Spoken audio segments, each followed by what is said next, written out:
Anthony, can I follow? Yeah. You can get me one as well.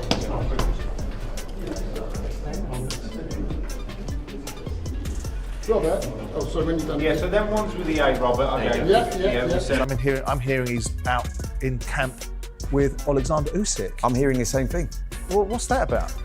He's trying to reinvent himself in many ways. And Anthony Joshua's always done that, by the way. He's always travelled around working with different people. He's trying to rediscover a little bit of that confidence. He's gone to Oleksandr Usyk, where we're hearing reports he's out there, training with Usyk and the team, trying to pick up something, trying to rediscover something. That's very strange. Things escalate fast when Anthony Joshua starts working with Usyk's team. This isn't about creating hype anymore. It's real fight preparation. AJ's not just training for JakePaul. He's leveling up alongside the man who already beat him twice. Are you still being trained by Ben Davison, Lee Wiley? Will Ben be in your corner on the 19th of December? So no, I won't be trained by Ben Davison. I said that London's a bit distracting for me. So I was invited to train with Team Usyk. So I've been in Spain. We've been doing some good training out in Spain. And I think he's one of the best in the world. Not I think, he is one of the best in the world. AJ revealed his decision to train with Oleksandr Usyk's crew, stepping away from his usual pattern and leaving London's hectic energy to focus overseas. This move shows his intent. Ben Davison isn't coaching me. London's full of distractions. Team Usyk brought me to their camp, he explained. It's not all down to him, it's also down to his team that's around him. So I linked up with them and getting an insight to how someone who's achieved so much has been phenomenal, man. It's been a great experience and it's very challenging. Wow, I did not know that. So who will be your head trainer on the night? Igor. Okay, and how long have you been with them? A couple months now. Couple months? Yeah. In the darkness, in secret? No, it's not a secret. Are you sparring with Usyk? No, I don't spar with Usyk. Usyk's, he's training somewhere else at the minute, but he's been in camp, but he's in and out of camp. Okay. So right now he's training somewhere. The work has been incredible, Joshua said. His shift in mindset shows instantly. He's choosing growth instead of comfort, calling Usyk an elite fighter and praising the expert coaches guiding him. AJ stressed that this camp is about sharpening technique, refining strategy, and embracing world-class discipline.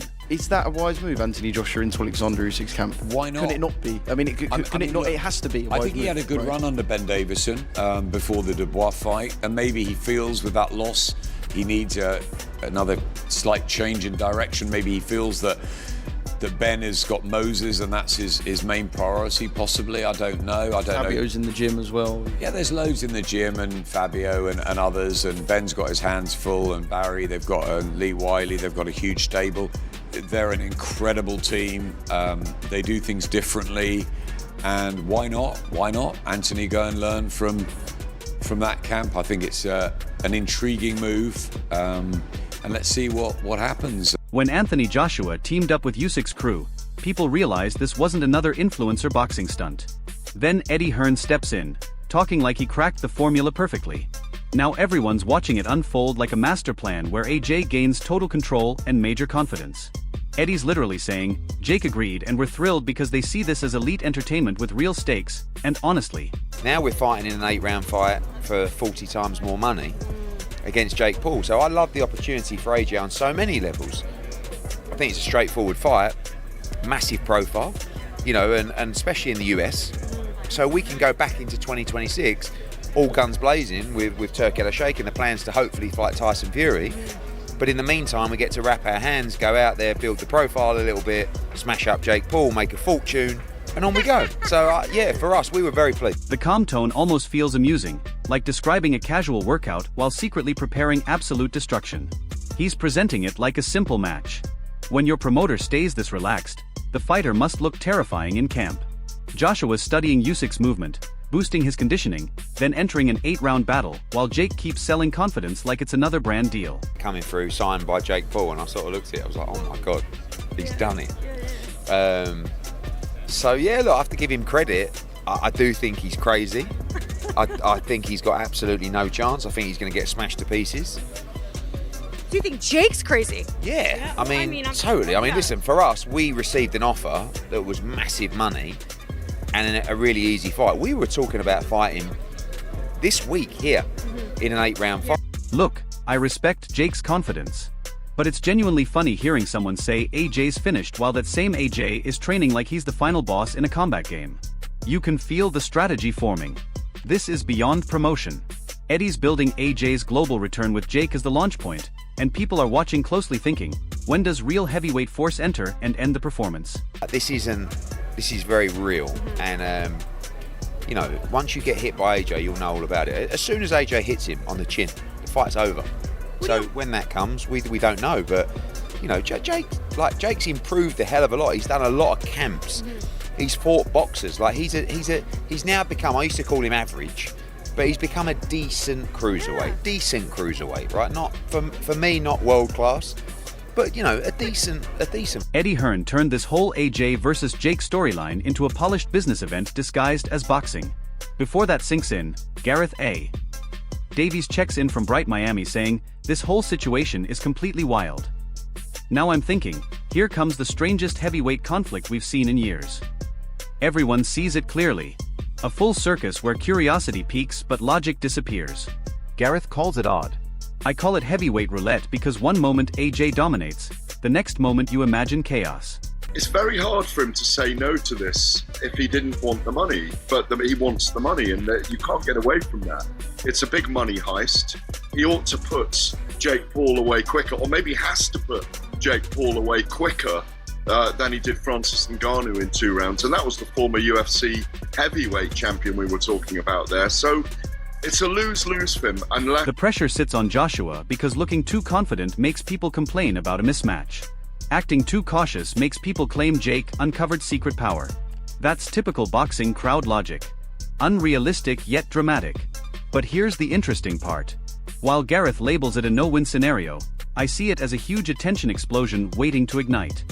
In many ways, I think there's a lot of pressure on him, weirdly, because there's so much interest. I mean, it's exploded since it was announced, because it's anomalous in many, many ways. Yeah. There's a danger, though, Gareth, and if he damages him badly. Exactly. That will be bad for him, bad for the sport, and probably the end of YouTube boxing as we know it. Yeah, look, people want to see him. I think a lot of people who like boxing want to see Jake Paul put in his place, but no one wants to see him really hurt. You've got AJ, the polished fighter, walking in with legacy on the line, and Jake Paul, the wild card factor. Every comment gets examined like it's pay-per-view build-up. This isn't a normal bout. It's two opposite worlds crashing head-on. Whether you love it, hate it, or just want drama, one truth stands. When punches fly, jokes stop and reality shows up. Fans are glued in, waiting to see whose confidence actually survives. This won't be some light warm-up fight. A warm-up fight. This is a circus act. This is a freak show. So this is a money grab, and it's nothing more than that. So I think both Fury and Joshua get in the ring and have a warm-up fight, if you like, which I don't like. I think they should just be fighting each other, and then they'll meet in September, we understand. Just when Gareth made us question whether this is theater or psychology, Wade Plemons jumps in and shifts the entire focus to Jake Paul's mindset. Honestly, things get interesting here. We're past bravery. This is full protagonist mode. Jake isn't hinting he might win. He's declaring a knockout over a 2-time heavyweight champion like he unlocked hidden powers. I get his mentality. That confidence built his entire path. But anyone paying attention sees this isn't just bold.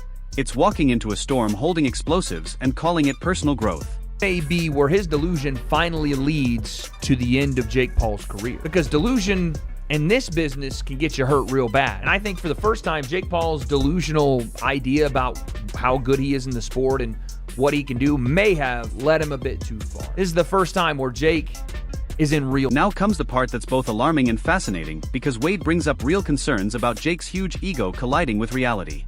He's not facing some sparring partner who forgot his guard. He's facing a heavyweight who punches like he's delivering final warnings. Jake calling AJ stiff sounds clever, but Joshua moving with purpose still looks like a freight train rolling forward. Impact is guaranteed. Yes, Jake's belief is strong, but belief doesn't block punches, and confidence doesn't shrink a 6 feet 6 inches Olympic-level opponent. This isn't motivational talk. This is physics wearing boxing gloves. Is the one where I think he went too far trying to convince everyone that he will do the unthinkable, and has done the unthinkable. And I just don't see how he hasn't put himself in the most dangerous, most health-risked spot, life-threatening, legitimately, spot of Jake's career. And I mean that word life twofold. I mean his boxing life, and I mean potentially his actual. What intensifies this drama is the trap AJ is stuck in. Because treating Jake casually sparks claims of arrogance. Ending it too quickly sparks talks of going overboard. Meanwhile, Jake approaches this like the test of his life, talking destiny while reality prepares its lesson. So yeah, I respect the courage, I see the boldness, but we might be witnessing the moment fantasy collapses and truth steps in with gloves on. Either Jake makes history or Anthony Joshua reminds everyone why heavyweight boxing isn't a joke. Honestly, that exact unpredictability is why people can't stop watching this madness. The only thing you're banking on is he doesn't have a chin. This could be the most rude wake-up call I've ever seen in boxing. Legitimately. This could be one of the most damaging fights you have ever seen in boxing. Career-ending, life-altering. I'm not saying that as a joke. I legitimately think that could be a possibility at play, which is why, again, you have to give respect to Jake for. So here we are at the edge of disaster and triumph, watching Anthony Joshua refine himself through Usyk's methods. That's the big question. Is tonight when Jake's dream becomes real? Or does AJ prove heavyweight boxing isn't an online storyline? I want your take. Is this disaster approaching or the wildest underdog strategy ever imagined? Drop your thoughts in the comments like a real boxing debate. And hey, don't forget to like, share, and subscribe to our channel fighters.